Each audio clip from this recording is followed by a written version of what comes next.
Alright, so recently I got a pack of beard beads off of Amazon, and they, put some accessories on my beard.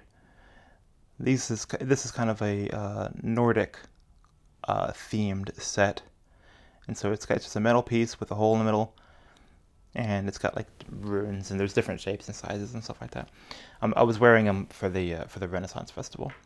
I don't wear them out and about too much, but I'm starting to get more comfortable with it. I kind of like it. Some people do, some people don't. Anyway, the set came with this as an installer. It's a pretty thick piece of plastic. There we go.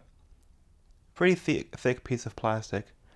And you put the bead on there over the plastic. You thread it over. Then you pull the hair through the holes, depending on what size diameter bead you're using. And then you pull the hair out, and the bead stays behind on the hair. So I'll show you real quick. This is me using the one that came with the set. I'll grab a small amount of hair. Sorry if I bump the microphone during this. I'm bound to. Try to grab the right amount of hair. Grab the installer. And we run into the problem right now. We're getting the hair through that little hole there is actually kind of tough. This time it came out pretty easy, but in the past it's been kind of tough. And then, let's see if I can do it for the camera. Take it, you hold onto the bead, and then you pull the thing through. And again, I don't want to pull too hard to hurt myself or damage the hair. But there you go, the hair comes through and the bead stays behind. And I would doll it up. I don't even know what it looks like right now. But it would probably look silly right now. But the point is, that's how you install them, and then you'd put them in a beard, make it look nice. Well, this was giving me trouble, and it was hurting my face. I'm tender-skinned with the hair. Pulling on my hair, it hurts. And this was like pulling out beard hair and everything else, and I just didn't like it. I knew I could do better. And they make these online, but today I'm going to be making one with you. So this is what I made. I took some bearding wire, took some beading wire, because I do bead jewelry, and so it's pretty thin gauged wire, but it's firm. And you put the bead on there, and then I have a piece of mahogany here that I turned, and I installed the wire down into the actual chamber here. I'll show you that later. And let's see how well this works. Spoiler alert, I find this a lot easier to do. And after I installed it, I'm giving some of these to my friend who wanted some. We're going to be trading. He's going to give me a bolo tie, and I'm going to give him some beads. But I'm going to be giving him some beads, and after realizing how much easier this was, I'm going to be the one that I make in this video today, I'm going to be giving to him. So anyway, same thing, but it's a lot easier. I mean, so much easier, because you have all this room, and it's very flexible. So I can put practically my whole hand in there, pull the hair, flip it through, take the handle, which is a nice firm handle, as opposed to, again, as you can imagine, you're grabbing onto this as opposed to this, and then you grab onto the bead and you pull the whole thing out. And there we go. So never mind again how they look on my face in the moment. But let's make one. And then you edit it to make sure that it... Alright, so first I have a 1 and about an 1/8 inch piece of mahogany, and it's chucked up in the vise here, or in the clamp, whatever you call it.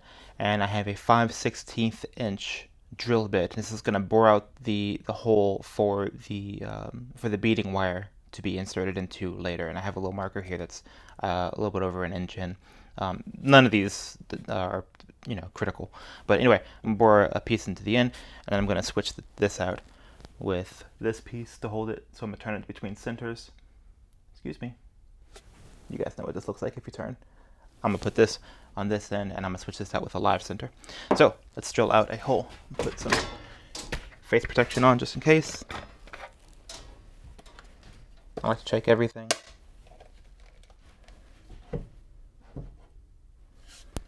I'm going to try to get out of the way while I do this.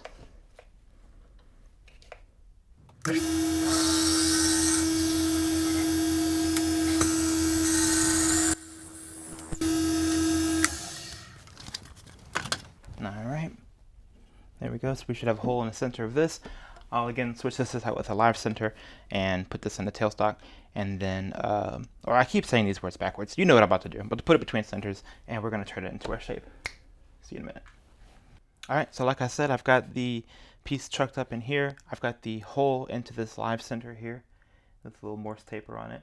and this is going to be the receiving end, so I'm going to be making the handle out of this part, and then you're going to see me turn down a little bit of a sprue right here, and that's actually going to be the part that gets inserted into this later. So if you're wondering what that is, I'm going to part off the handle, and then I'm going to part off the sprue, probably with a saw, and then we'll get to the next step. So now I'm of course going to just time lapse while you guys watch this part.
Okay, yeah, this feels incredible.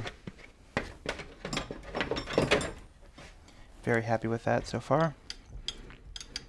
I wanted to turn down as much of the little sprue here at the end just so I could sand in as far as I can, but I don't want to go any further than this since it's supporting the work. So so now I'm going to put some oil on it, or I'm going to put some, I'll put some Danish oil on it, I think, this time. This one I used, let me see if I can get the camera to focus on it, this right here, there we go. This one I used tung oil, and two things. A, I think tung oil just does this, but B, our tung oil is kind of old, and it's kind of it's gotten a lot thicker, and so it's taking a long time to dry. And not only that, but it doesn't quite have the shine that I want. I mean, I love tung oil, but it doesn't quite have the shine that I want. So I'm going to use Danish oil on this one. So I'm gonna put a couple coats of Danish oil on this one. I might have to turn the camera off just because I'm gonna let it dry. But if you're wondering what I'm doing, I'm just gonna put some Danish oil on it. I'm going to turn this down to where's my calipers? Here we go. I already have the calipers set to the right diameter for the plug that's going to go in the end here. So I'm going to turn this part down. I'm going to give it a little bit of a taper, and I'm going to turn this part down to that diameter, and then I'm going to part it all off, and I'll see you at the end when we install the thing. I'm going to let the cameras roll while put the oil on though, because that's just such a lovely process. So anyway, what I'm using here is Watco Danish oil. I have natural, and I have I think it's dark walnut, but I love the color of mahogany anyway, so I think I'm just going to use the natural one. And I'll just do 1 or 2 coats of this, let it dry, and then I think I'm going to put some of this, there we go, Vanathane finishing wax. I think I might put the wax on there, I don't know. Mine doesn't have any wax in its finish. I mean, come on now.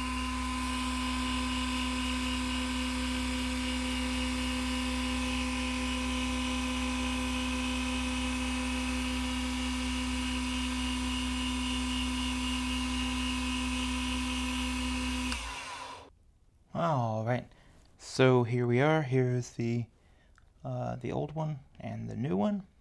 I do like this. I do like the tung oil. I'm sorry, excuse me. I like the Danish oil on this one, the new one, better than the tung oil on this one. And I also did put a little bit of a wax coating on it. Now, the bottom, I didn't really do much to the one that I did last time, but this bottom where the sprue was, I'm going to have to sand that and finish that off, obviously. And then right now, the top, it looks like that. It still has some saw marks on it. I have to finish this too. I don't know if I'm going to show this on camera because it's just going to be me sanding it and putting a little extra oil on top. But the rest of the process, let's go ahead and do that. I have here the little knob that I cut off. You see it's got a little bit of a taper. I may have made it a bit too big. We'll find out, I guess. But a little bit of a taper. This is going to go in there and plug it. One thing I have to do to prepare it, though, is I'm going to take a triangle file And I'm just going to carve down the sides just to give a channel for the actual beading wire to go through. So, and I'm just going to eyeball this. And I've got my wire here with me. In fact, I'll just use the one from the other piece. Just wanted to sit down in there just a little bit so it's not pinched along the sides of the channel.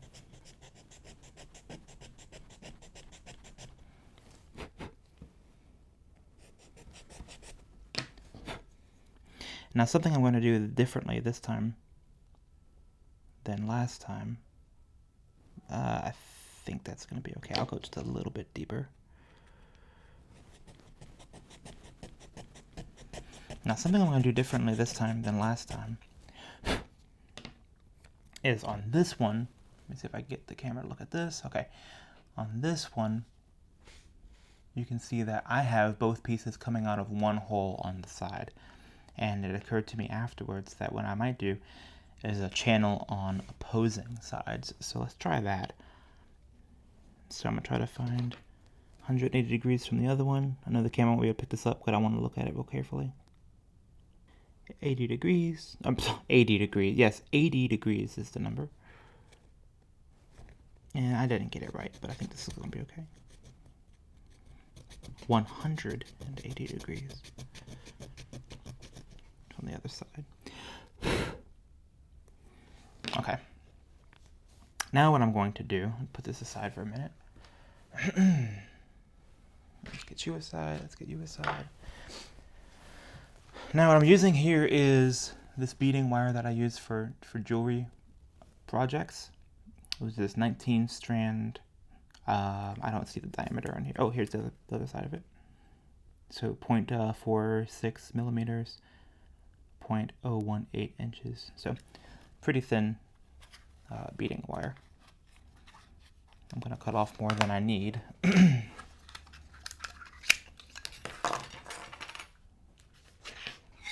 But let me try to get an idea of about how big the loop is based on the last one that I did.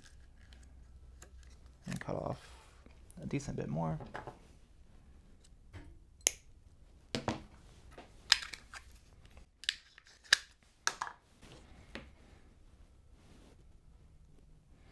Now, what I'm going to do is make the actual loop, and here I have a beading crimp. So everything in this video is small, and I'm not really good at the macro aspect of YouTube video and making, but anyway, here we have a number 4 like beard crimp dealio. All right, they look like this. Let's get in on that. There we go. And a little metal tube with a hole in the end. And so I'm going to feed both ends of the wire through that. And now I'm going to decide about how long the loop needs to be. On this one I did, let me back up. On this one, it looks like I did 1, 2, 3, 4, about 5 inches. And that seems to have worked out just fine for me. So I'll do the same thing here. I'll go do 1, 2, 3, 4, 5 inches, and a little bit extra to account for the actual plug. I don't really think it matters too much if it's a little longer. So perhaps about there.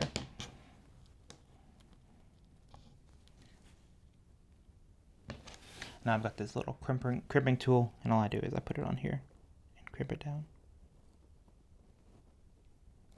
Give it a second crimp.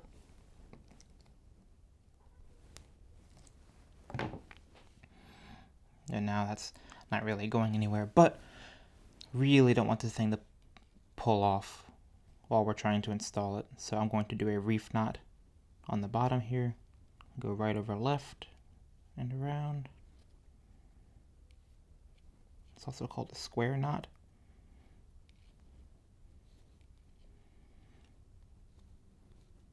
Cinch that down.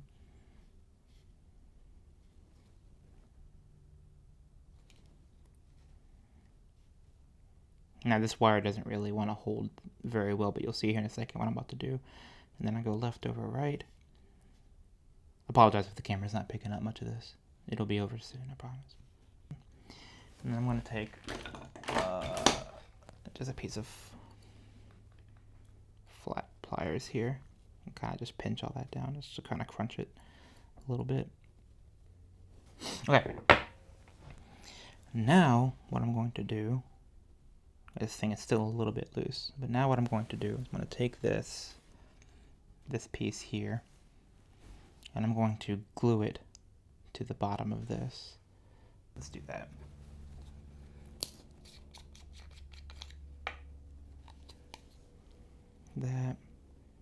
Just do a little dab of CA.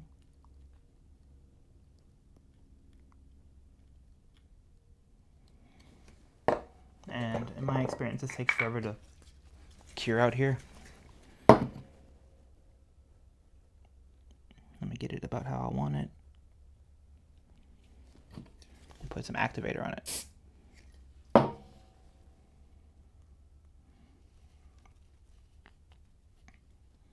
Now I'm going to go to the other channel, pull that side tight, dab of CA.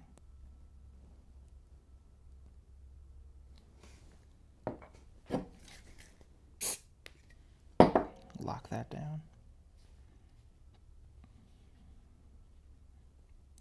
And the last thing I want to do, and this is probably unnecessary, but that knot here, I really don't want this thing to come off, so I'm going to put a little dab of glue here as well, just to kind of prevent that from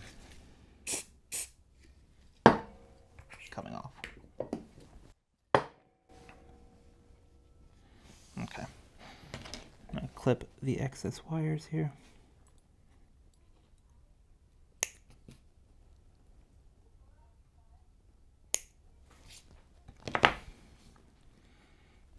Okay. Now, I'm going to put a thing of glue on this. Just want to do a little dry fit here. All right. I'm going to put a little bit of wood glue on the inside of this chamber and glue that down in there and tap it into place and let it all cure. There we go. Had to clean out my tube, it wasn't going in there. All right.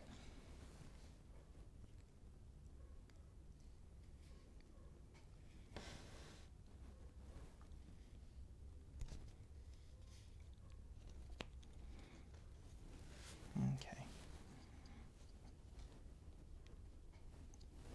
Let me get that. I've got a little bit of a brass mallet here. Get the wire out of the way.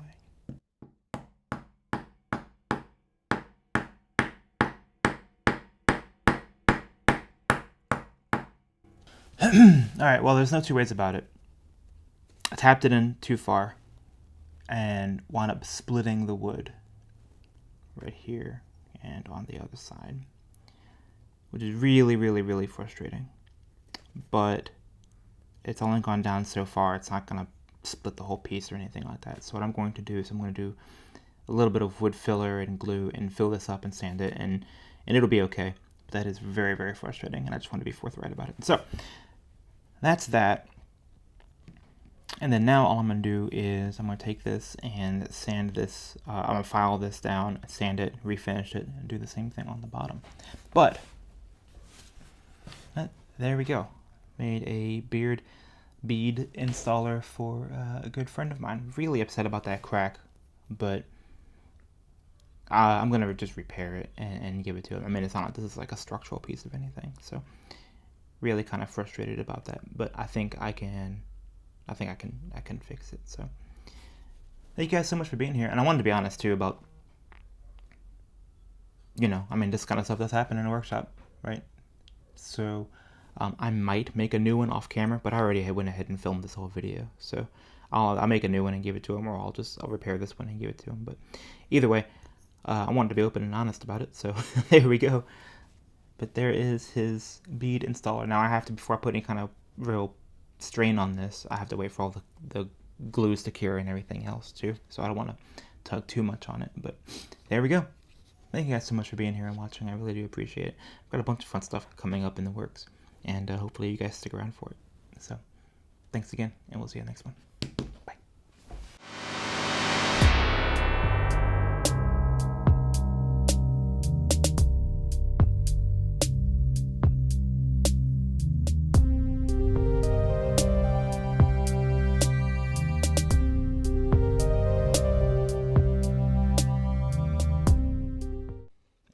to use my little clacker. I'm so excited. And let's see. All right. Audio on, video on.